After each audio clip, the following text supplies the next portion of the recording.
Hello Ladada lovelies and welcome back to my channel. Today I'm going to be talking about my experience with boarding school. I grew up in a small country town called Cunderdin. This is 2 hours from the city that I live in now, which is Perth in Western Australia. And basically my hometown didn't have high school in it, and also my parents wanted to give me a bit more of a higher education, so I ended up going to a Catholic private school called Iona Presentation College. Now my parents weren't going to be moving to Perth anytime soon, so I had to go to boarding school for years 11 and 12 of high school. This was both an extremely hard and an extremely rewarding time in my life because the school that I went to gave me a lot of amazing experiences. The girls in my year were absolutely gorgeous.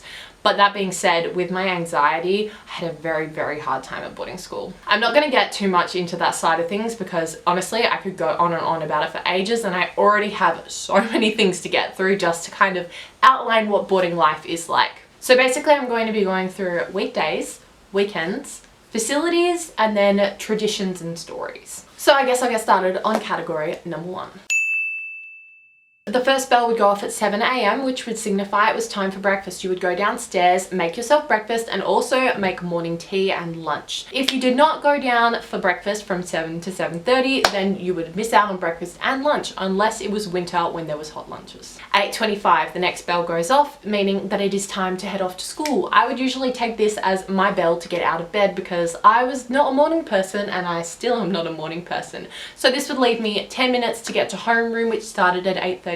Then you basically just go through your school day like anyone else. You have your recess when you have your recess. But if it was lunch in the winter, then we would get hot food. We would have soup on Monday, Wednesday, Friday, and then any other hot meals on Tuesdays and Thursdays. School would end at 3:30, and you could pretty much do what you wanted up until dinner, which would either be at 5:15 or 5:50. You'd be scheduled onto one or the other at the start of term, and you would have to go to that session for the entire term and sit on the table with the people that you've been allocated. At dinner, each table would go up one at a time. One table would be allocated to handle the dishes after, and also to hand out dessert to everyone once dinner had been eaten. We would have to say grace both before and after eating, and your hair would have to be tied up. You'd have to have shoes on, and you could not wear your pajamas to dinner. Honestly, the whole hair tying up thing has kind of been like instilled in me. I literally always tie my hair up when I eat now, but I think it's honestly because I'm just so used to having it out on my face when I eat that they've kind of conditioned me now.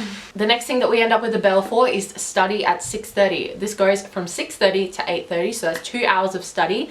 When 8:30 hits, that is our break for supper. Basically for supper, you could just go downstairs and make yourself some toast, or they'd usually have some kind of like cake or something like that that you could eat if you wanted, or some cookies, who knows. It was always different. There was always fruit available as well. If you were hungry at any stage throughout the day, you could go downstairs and grab some fruit. Supper would go from 8:30 to 9:15 when study would start again, or you could go to bed. Different years had different bedtimes. I was there in year 11 and 12. In year 11, bedtime would be 10:30, and it was also 10:30 when I was in year 12 as well. But the difference for those was that in year 11, I would have to hand my phone in at night, which would get locked up in a room. I had my own little pocket with my name on it where my phone would go, and you would collect it again in the morning. The younger years would also have their laptops shut in as well. Year 12s got both of their phones and their computers at night, so you didn't have to ever hand anything in. 10:30 bedtime hits. Basically, I would either maybe sometimes go to sleep, or other times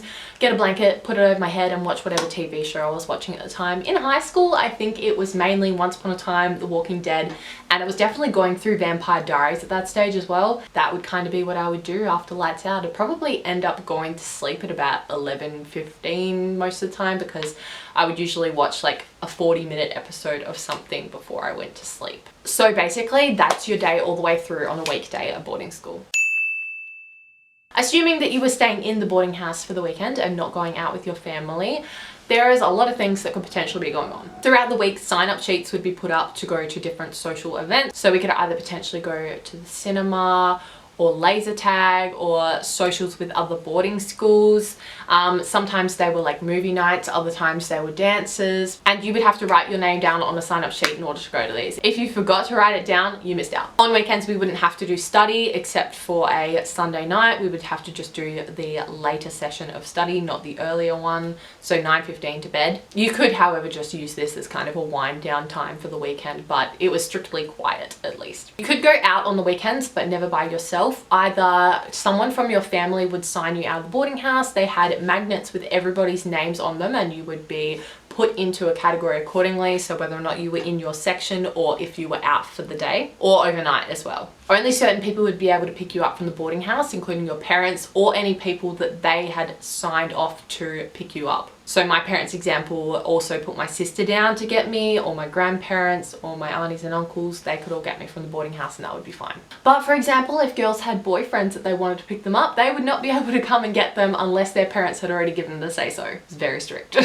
One thing we had to do every Saturday night, unless we were going to a social, was go to mass. Iona is a Catholic school, and therefore if you went to boarding school, you went to church. Yep, that's right guys. I went to church every Saturday night for 2 years. If you were going to a social on a Saturday night, however, you would go on a Sunday morning instead. So don't worry guys, you wouldn't miss out. Church was definitely the worst part about being stuck in the boarding house over the weekend. If your parents could get you out, it was just bliss. Have a nice brag to everyone about the fact that you didn't have to go that week.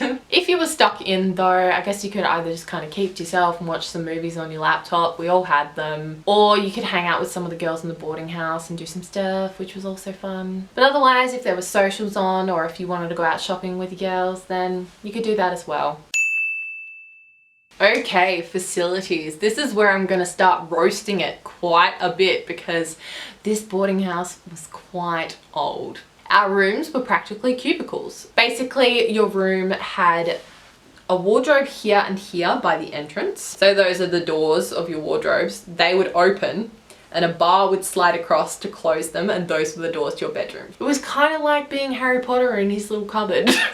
Otherwise, in your room, you literally had your bed on one side, your desk on the other, and most people would also put a bedside table in as well. But yeah, very, very small rooms. For the most part, it would be 1 year per section, but the Iona boarding house is actually closed now. So it was getting smaller and smaller as it went along, which meant that year groups were kind of like sharing different sections as there became less people. Each section would have their own toilets, showers and laundry as well. There was 2 washing machines per each section and 1 dryer. We were only allowed to use the dryer strictly in the winter, but otherwise we would have to hang out our clothes. Oh, my ultimate favorite thing about living in my boarding house was definitely the lack of air conditioning. There would literally be girls that would go and hop in the shower, cool themselves off, and then just directly get in their beds wet because it was somehow more comfortable than just sweating all night. We were allowed fans in each of our rooms and there were ceiling fans, but my goodness, I melted in that boarding house. That being said, my complaint more so would probably be for the cold because I hate the cold.